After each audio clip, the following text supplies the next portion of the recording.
ഗിരീഷ് ഏട്ടൻ, ജോൺസൺ മാഷ്, നമ്മുടെ സ്വന്തം സുജാത ചേച്ചി.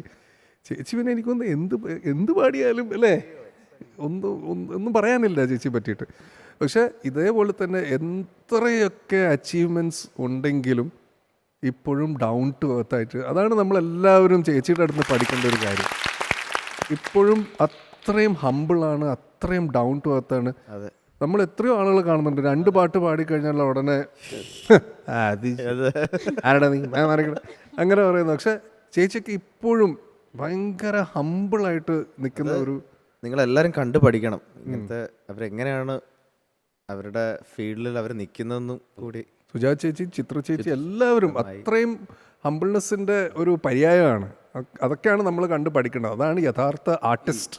നിറകുടം തുളുമ്പില്ല എന്നൊക്കെ പറയുന്നത്. അതെ, അതാണ് എക്സാക്ട്ലി. ഒക്കെ വലിയ ലെജൻസ് ആണ്.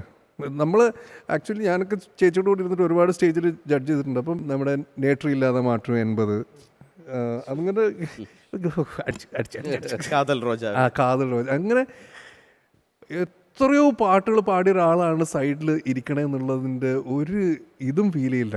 ചേച്ചി അവിടെ അടിച്ചു പൊളിക്കാൻ വേണ്ടിയിട്ടാണ് വരേണ്ടത്, ചില്ല് ചെയ്യാൻ വേണ്ടിയിട്ടാണ് ചേച്ചി വരേണ്ടത്. Such A sweet heart.